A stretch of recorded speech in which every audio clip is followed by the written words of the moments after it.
Hi, Guido Fox here. Welkom bij a new book report. Today I want to discuss with you this book, After Morality, a study about ethical codes, about moral behavioral patterns, nearly 300 pages of information I read for you and summarized. And it's about moral behavioral patterns. What is good behavior? What is bad behavior? Why behavior is bad? Why other behavior is good? Where you get energy from? Widespread good behavior is reflecting also yourself, your energy levels, and your happiness feelings. So it is an inner and outer movement, inner good for yourself, outer good for others. And this not only taking care of other people, it's also taking care of your own emotional feelings, your own destructive mind issues. Your own health is also very, very important because only a full battery can share to the world, and nothing egocentric is about that behavior.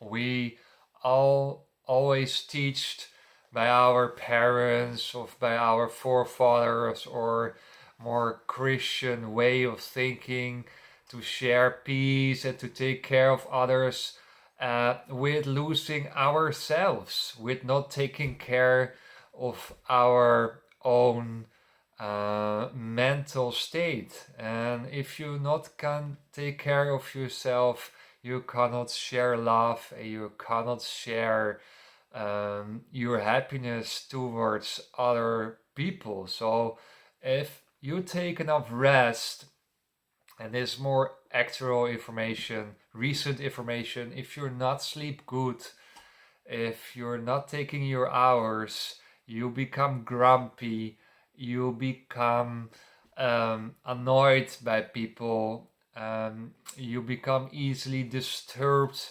by people's reactions. You're gonna hate the environment because you are tired. So your tiredness is reflecting towards others, and that's because you're not taking care about yourself. So that's also the starting point I want to talk with you is Thomas von Aquino, and this is a Christian theological guy, and he was saying in his Misericordea, sorry for my Latin formulation, he was saying, and is also in line with Nietzsche, is that we are matrix imprinted with constantly caring for others and not putting God, consciousness, meditation, spirituality on number one. So it is first, if you look at Nietzsche and you look at Thomas von Aquino, it is first yourself, first God and yourself, first meditation, contemplation, praying, or whatever you call it, is first yourself, your psychological state. It is first you and God. It is first you and consciousness. It is first you and universe, inner universe, inner chakra awakeness, first centered by yourself, and then you can take care of other people. So otherwise you're falling into helper's syndrome. Otherwise you're falling into helper syndromes, and that's quite toxic. Helper syndromes are toxic patterns. Please, behavior and helper syndromes are very toxic loaden. So that's what Thomas von Aquino and Nietzsche said on page 13 of this wonderful book of 470 pages. I make the mistake, it's not 300 pages, but 470 pages of this wonderful book. So the first point about good behavior is being good for yourself, being good for yourself first. The second thing is, and that's on page 18, I found that very interesting, is that a lot of group dynamics and a lot of small group dynamics or big group dynamics are suppressive. So if you're going higher in your consciousness, if you're being very good in something, people want to put you down, or the new leaders, the leaders in the group are afraid to lose position, so they suppress the crowd with fear. So a lot of groups, or your friend group, or your sport group, or whatever groups you are in, there's also a lot of times a quite toxic dynamic there. And they're quite suppressive and also unknowledgeable. So that's more the Osho reasoning, and not the Nietzsche and not the Thomas von Aquino, but it's more what did you learn from your friends? What did you learn from your school friends? What did you learn from them?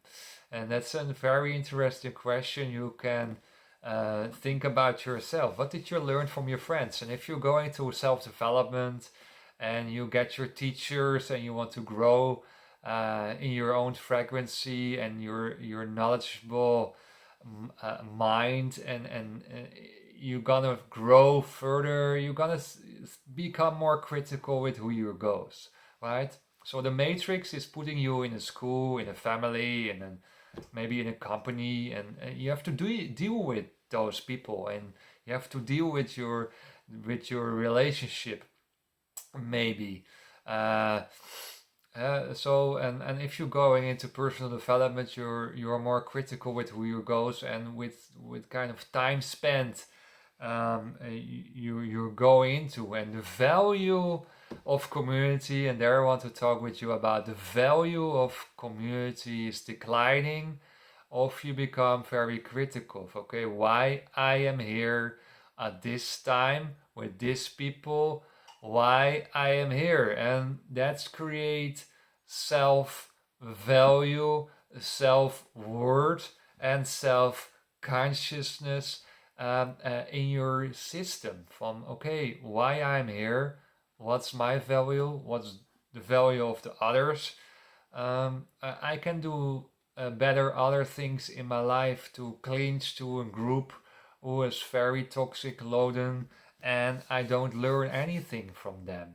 So that's a quite common feminine in personal development is you become your 5 closest relatives. You become the 5 people with who you go. So if you're still stingy with your backward guy somewhere in a neighborhood, and you're standing all the evening by a flat and you're not doing anything, and you're making people scared in supermarkets, or you're riding with your scooter all the night in sub areas of the city, okay, what's your value to society, why you're in that group, what you learned from them, are you working on your skills, are you working on your company, or whatever, right? So be critical in what kind of community you are, because the most communities are matrix shaped and always dealing with hierarchy problems, with fights, who has the highest position, who is the boss, and there is a suppressive fear crowd inside. So that's the other thing about morality, what I read here, what I want to share with you. Page 51. So you can, based on morality, on your behavior. What is good behavior? What is bad behavior? And there is a theory, that's a theory of more, and you have two theories. One theory is theory of more. Other theory is the prime facie. The prime facie theory is a theory that you be judged by matrix rules, because we live in a matrix. We decide which kind of rules there are, and you conform by that rules, otherwise you have to go in prison. You have another theory, say, okay, we are judge your behavior about the consequence. And that's a very interesting one, because that is not what the matrix is teaching us. We have two things what is going other than matrix rules. So what if I know that a guy is gonna kill 5 persons, and I can kill that guy earlier? Is that bad behavior or is that good behavior? Because I saved 5 lives, because this murderer wants to kill 5 persons, and I couldn't do anything than kill that guy because he had a weapon on me, and I was in a position that I couldn't do anything more than kill him, because it was or me or him situation. So is it bad behavior? Is it good behavior? I'm fully rational because I saved actually 5 children's lives. Let's make it more emotional here. 5 little children, 3 girls, 2 boys. He wants to kill his own family, and I killed that guy earlier. So is that good or bad behavior? So there's a discussion in this book about morality. Do we have to look more in the consequences of our behavior, what it delivers us? I saved 5 lives. Or I have to say, okay, Guido, you didn't have to shoot that guy, because that little part of the situation is bad. You didn't have to do that. So this kind of discussions are discussed in this book about morality, about what is good behavior, what is bad behavior. Do we have to look about the sub-consequences of the behavioral patterns, or we have to look about the consequences about the behavioral patterns on the moment? So that's the kind of discussions you can think about it by yourself, what is good or what is bad behavior. This more about how we are shaped, and there's a discussion between some famous philosophers, that is Sartre, that is Kierkegaard, and that is another famous philosopher is Kant. Sartre said we are nothing, we are open possibilities. So Sartre is saying, okay, we are tabula rasa, we are nothing, and we are shaped by the matrix, and we have not really an own will. We have no own thinking, will, purpose. Everything is shaped by the matrix or raised up by the matrix, and we have actually no choice. So we act alone the matrix, and the matrix is giving us a lot of different opportunities to show our behavioral patterns. So if the rules are saying we don't have to eat candies, we mostly follow that rule, because otherwise we will be punished. So the matrix is giving us rules, and we follow those rules, so we are an open book, and the matrix is putting that book full. Another theory, and that is more Kierkegaard and Kant, they're saying we have an own choice. we have a choice. We have an inherited morality. We had giving from DNA on DNA. We got parental conditionings. So we get information from the matrix. Also, the social matrix. We get information from our DNA on DNA. So, but they gave us a choice. So we have a choice to do this behavior or we have a choice to do that behavior. And we can think. So Kant is more the rational guy. So we can think about our consequences of behavior. We can think what is good and bad behavior. And we can make a choice. And the choice side is more the Kierkegaard side. He believes more that we have a choice. So we have a free will. So you see here that Kant and Kierkegaard is on the same line against Sartre. That Sartre is more from, okay, people are rubbish and they are shaped by the matrix and they cannot do anything about their behavioral patterns. They are shaped by the matrix, so I steal. Yeah, so that is because I'm living in a bad neighborhood. So that is Sartre against Kierkegaard and Kant. So what is your stage? And you can have all those theories about good and bad behavior and where it comes from.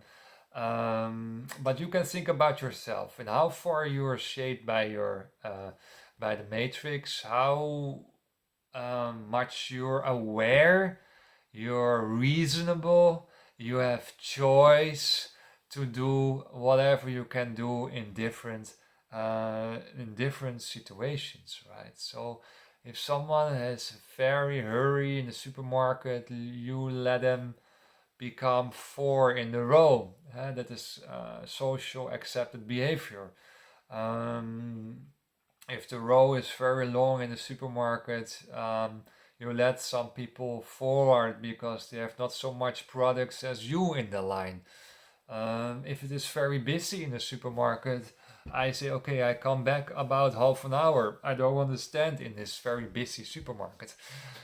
So all examples about supermarkets here. So, but also there, you don't break the rule if you are putting yourself staying in a line there. But there's also a gray area about good and little bit bad behavior without that you go into criminal acts. So there's also criminal acts, or you have more in the gray area.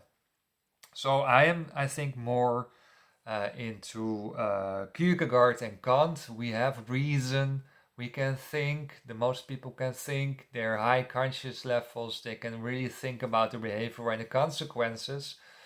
And you have choice. You have a choice in life. How more evolution, how more humanity is raising their consciousness with meditation, how more free will, how more open minded you become, how more open choices there become, how more free you become, how you more free you become from the entanglements of the matrix. So I am away from Sartre. I am more into Kierkegaard and Kant's theory about morality. And later I want to discuss how you can grow out the matrix, how you can grow out all these conformed acts who were made by unmeditated people, right? Because if you look at the laws, if you look at the criminal laws and the civil laws, they're also made by just people, unmeditated people. People are not so far in their life. So how serious we can take our laws and books? But it's a very tricky question, right? And if you're going into spirituality and morality and rather read here, you can even grow in your behavioral patterns above the laws of the crowd. because the books are made for the crowd and the crowd make the books for the crowd. So why we should listen to these books, why we go to the court if we have a fight with our neighbors, why we not just talk and listen to our needs and make an own deal. Right? So then we step really out of the matrix and not going to the court fights every time. So I want to talk later about that subject, how we can grow above matrix-shaped morality. That's a deeper question. How was Aristotle thinking about morality? Page 120. Aristotle was thinking about that you have to create a good life for yourself. So how you create a good life for yourself? With your energy, your activities, your trainings, your physicality, your mental state. So if you create a good life for yourself and you're feeling good, then you shine to the world, right? And then you create good behavior for yourself. So what Aristotle was saying here was very interesting. Creating good life for yourself. And that's also in line with Nietzsche and with Thomas from Aquino, is taking care of yourself first. But here is more, create a good career life, create a good family life, create a healthy life, create a good life, because from good life you create good behavior. So you don't have to think about all those rules, all those books. If you're feeling good and you're happy with yourself, you create value in your life, you share value. If you create value in your life, you share value in your life.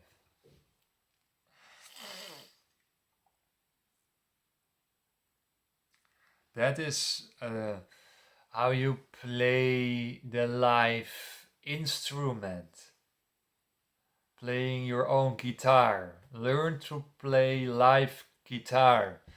Learn to play live piano. If you learn your own music playing, you give more. You have reaching higher forms of morality. Bentham, the philosopher Bentham, was really a rational, economical guy. I remember from my studies.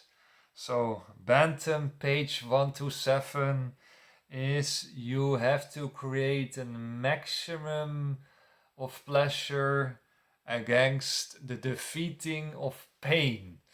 So that was in 1700 or 1800. They think about life coaching and about pleasure.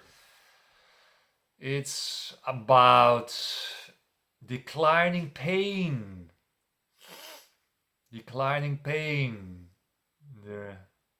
And raising your pleasure.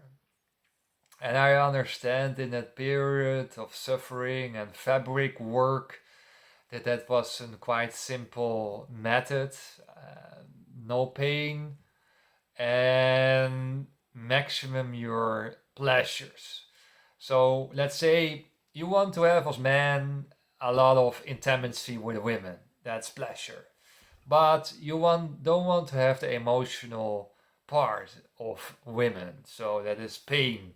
You don't want to get pain and hurt on the streets, so you avoid the streets. So you're staying with women in the house and you don't avoid the street because they're all gangs on the street. So that is pleasure. Okay, that is the first step, I think, to become more happy, is avoid negative fields, negative low consciousness fields, but go into positive vibes. So he's actually right there. But sometimes it is also no pain, no gain. Without pain, you cannot grow. And B, you have to suffer sometimes in your life to reach something. So if you look at the philosophy of Bentham, I think, hey, I suffered a lot on the streets to become better with women. I suffered a lot to reach where I'm now. So I suffered a lot to reach higher consciousness fields. So no pain, no gain is a very critical point on the theory of Bentham. And also, pleasure and pleasure and pleasure leads to boredom. And only pleasure and no pain makes you a pussy. And always pleasure, you get used to only pleasure and parties on big boats and yachts in the Panama Islands. You get bored if you're only partying with alcohol and beautiful women on a boat. You get bored. So there's another point of thing about happiness is that life is also paralyzing. It is paralyzing. It is peaks and it is downfalls. It is high and it is low, and that makes life also tricky. That makes life also adventurous. That makes life also adventurous, spiking, challengeable. Have a challengeable life. If you not have a challengeable life, your energy is stuck. You are energetically a very leakage person. A very person who is walking in the city with their hands in the pockets from, okay, what the fuck I'm doing here. So that's a little bit the point of Bentham. Okay, only disappearing of pain and ultimately hiring your pleasures will not lead to a fulfilled life. Then after Bentham was coming the other economical guy, and that is Mill, Thomas Mill, if I was right.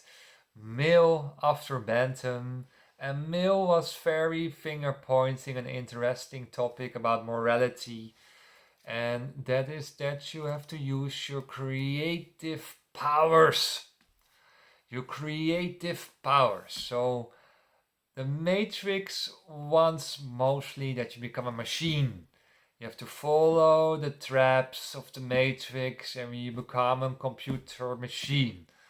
And what he is saying is that we are made as unique persons. So use your creativity. Use creative ways to make your life happier.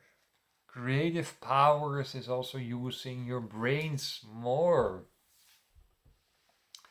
So creativity is something you really, really need to discover by yourself. Because the Matrix shapes us as machines. Listening to colleges, 6, 7 years, 10, 12, I don't know how many years you're listening to the colleges is a very passive attitude.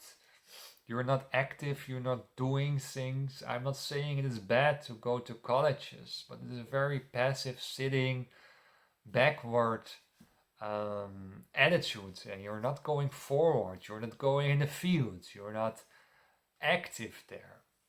So it's not entrepreneurship. It's not using your creative powers there. So Mill was, I think, right here, is that you have to use your creative possibilities. That makes you more happier. That gives you more fulfillment. And if you're becoming more creative, you become more happy. And when you are happy, the chance that you show bad behavior is less and less and less. Because only unhappy people are showing bad behavior to get negative attention, right? Or they want to feel the other people also unhappier, maybe unhappier than themselves. So that's the reason why people make other people unhappy, because they're unhappy themselves and they want to feel a little bit happier than you because they're jealous on their happiness. They were jealous on Jesus because he was enlightened. He was extremely happy guy. He was ecstatic laden guy. So the crowd was unhappy and they were jealous on his happiness. So that was going on in the story of Jesus. The jealousy of the crowd was into his crucifixion. That's what was going on. Nietzsche was saying something interesting on page 207. We want to become who we are. 207 page. We want to become who we are. We don't know who we are. We want to find ourselves. We want to become new human beings. We want to become unique. We want to become incomparable. And we want that we create our own laws in life. We decide with our peace and calmness and relaxing attitude which kind of laws we accept and not accept. We chose our own lives, and our behavior is so good that we grow out of the matrix laws. And we want to create ourselves. We want to create our inner self, and we want to create the outer self. We want to share our creative impulses to the outer world. That's what Nietzsche was saying. How beautiful, right? We are unique, and the matrix shapes the same people, but we want to become unique. So we have to step out. Page 209 is the theory of Goffman. So we're still in the ethical codes. What is good behavior, bad behavior, and how we come there. And Goffman is he is into the social norms. I'm gonna tell you. Goffman is someone who's saying, okay, you act because the group wants something from you, and you want something from the group. So we act nicely to some persons in the group because we want to become higher in the hierarchy. We want to get more wealth. We want to get more sexual resources. So therefore we do nice and we give something and then we get something back, right? So let's say an example, we become nice to the leader and the leader will respect us, and therefore I get a higher position in hierarchy or a nicer job. So our social norms were for a long time, until maybe now, until further, then we grow out of this stingy group dynamics. So we are stepping out of the groups. So in our evolution, we had to deal with groups to survive. We had to survive in the jungle. We need other people to survive. We need the support of the group. So we had to give something to the group, and we becoming nice, we showing behavior conform the group morality. And I talked earlier about you that the group mostly is a suppressive organism and not knowledgeable organism, or community is not really stimulating. So what we did is adapting fake, can I say, social behavior to be nice to others because we want something back. And that's the wrong way. We are good in our behaviors independent on the outcome. We are good, we are nice, we are wonderful, whatever we are real, independent of the outcome what we get back from the group. So we're stepping in our evolution out of this dynamics. Out of this dynamics. So our behavior will be reflecting our ground, will be reflecting our life, and will be judged sec. Good behavior, bad behavior, middle behavior in the gray area I talked with you about. So Goffman is still in the old world a little bit about role games. So that's also theory. This our morality is dependent on our role games. We show different behavior in different groups. We are playing another guy in the gym than the guy who was going out with friends. We're playing another person in the college banks than in the by your family when you have a family dinner. So constantly we are playing roles, and Jesus was so fed up with this fake mask, all those fakeness. They are not real. They show not their real behavior in different circumstances. In different circumstances. You have to be real in every different circumstances. You have to be yourself in every different areas.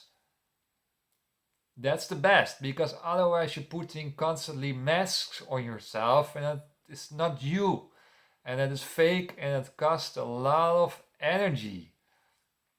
So stay away from that role games. But you know now that it is implemented in your system that you play that tough guy on the street because your friends wants to see that behavior, right? That was the world of the gangs, right? So you become a gang member, you're there in your area and you act conform that group, but that's not you, that's not your real self. That's your mask. That you know it, right? That there is role games. Aristotle, we're going back to Aristotle on page 210, and that's how our behavior is reflecting is honor. We act from respect. So that's another vocal in Dutch. That is another point of misconfusion. There's another downward spiral in your morality and your behavioral patterns, that we act from respect. So we want to have respect. I want to have a higher income because I want to have respect. I want to have a fucking beautiful girlfriend because I want to have respect from my friends. I want to have the nicest car in my area because I want to respect from my neighbors. I work very hard in the gym for my muscles because I want to have respect for my girlfriend. I want to have respect for my friends. I watch always very stiff. I never smile because I want to have respect. I'm a real man. I'm never smiling on the street because I want to have respect. I wear dark clothes because I want to have respect. Because I'm a member of a kind of gang. Sorry, I'm interested in gang psychology nowadays. So every morality, every behavioral pattern is linked to respect. And that's false. That's not you. That's mask. That is society. That's matrix. That's ego. That's deep rooted ego. I want to have a car who making a lot of sounds, who is going very fast because I want to show off for my friends. I want to have respect. And all those respect is ego. And all those respect is false. I take my girlfriend to a restaurant and all the people can see us, how beautiful my girlfriend is, and I get respect. So that's what Aristotle is saying. Too much into the honor, and we know that a lot of cultures are still in another cycle than our cultures, than our Western cultures. We are less from the respect anymore. We are more in good life. We are more in bringing something to society, where a lot of cultures are still in the honor phase, in the respect phase. You have to understand this. Then we go to the Greek society, and the Greeks were very far in their democratic changes, right, in society, and the Greeks were saying not only that you have to be a good citizens, what I said earlier to you, or not, is, no, I didn't say that to you, but become a good citizen. So you become in a relationship with others and good citizens, and they were really promoting that. So the Greek society was built on democratic views, but also how to become a good citizen, and that's reflecting your morality. So how you are in a relationship with your neighbors, how you are in a relationship with your with the people you meet on the streets, how's your relationship with the supermarket women who is doing the counting. So how is your relationship with the outside world, with the society, with the community where you are in? So that's where the Greek philosophical vision about morality is, how you are in relationship with your environment.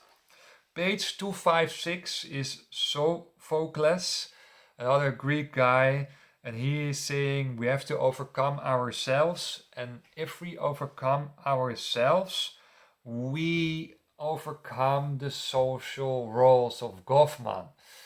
He not literally said that, but he said, okay, if we become ourselves, but also above ourselves, we can go into transcendental frequencies. Well, that's for later.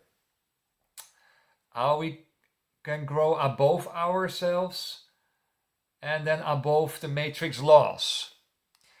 So that's another kind of morality. But here it is more that Sophocles said we can grow about the social roles we play.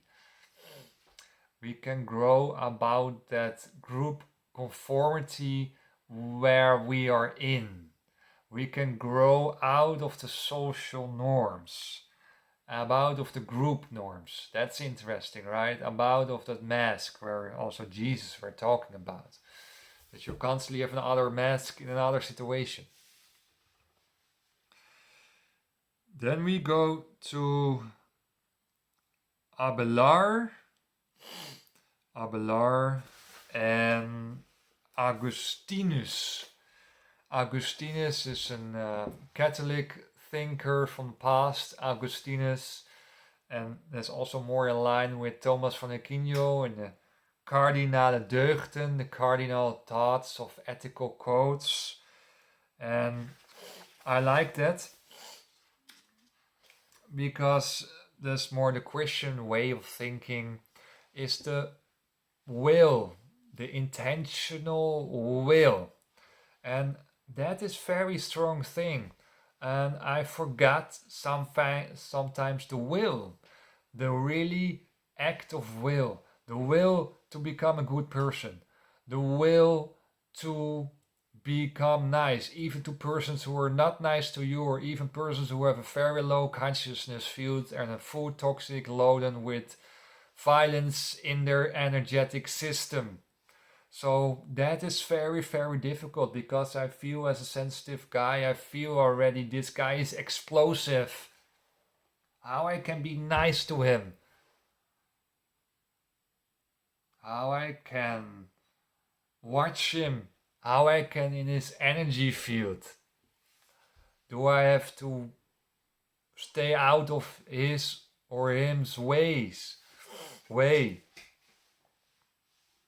And I'm more on the last row to stay away from low consciousness fields to protect yourself. If you see an explosive guy, I think, okay, one view can be enough to be punched. So protect your energy field, right? But here is the will. You have to become a good will and really a mind thinking, okay, I want to become a good person. And if I don't feel good by other people, I stay away, but I give my energy to the right people. I give my energy to the right people. So the act of will, really have the will to grow, the will to take care of yourself, the will to grow in your evolutionary stage. I post a quote about that. From the eyes of the people, you can see the evolutionary stage.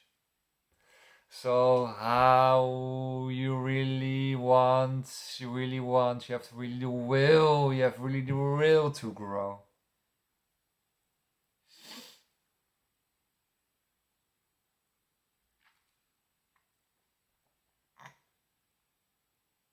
And that's also in line with Homerus about the telos, the goal of life. If you're going deeper in the goal of life, then it's really the will to become enlightened. The will to enlighten yourself. And now we go a little bit deeper into spirituality. Is the will to meditate, the will to go more inside, the will to feel the ecstaticness of the chakras, the will to become compassionate to the outside world, the will to grow. Though it is a combination of Kant's mind and inner awakening. It's the mind-heart connection. It is the knack, as Osho said. So the mind chakra connection will grow into Nietzsche's transcendental human being. So the Übermensch is someone who was grow above himself. So that's Sophocles, right? You grow about yourself. So the Ubermensch is someone who controls the mind chakra line, is someone who controls his own state, who's control the highest consciousness. He controls his own life. He's not dependent on group norms. He's not dependent on rules of the matrix. He grow out of the matrix, so also out of the matrix rules. He do what is good at every moment. And every moment he do a great job. Every time in his life is valuable. You're very critical about your time with who you go and in which groups you're in. I told you about communities, right? So every time and every moment you're very critical on what you're doing, and it is effective for your life. It is giving value to your life. It makes you happy with your life. So every moment counts. Every moment counts. That is purpose, that's telos. That's the goal of life, is that you become first enlightened, first yourself, first become a full battery, and then you can share. I think the last sentence were a good summary from the work of this guy, Alasdair MacLintyre. After morality is studied to ethical codes, and that we all become a transcendental person that will be good for humanity and good for yourself and good for society. More the Greek line here. Thank you for watching this video, and see you by the next one. Bye bye.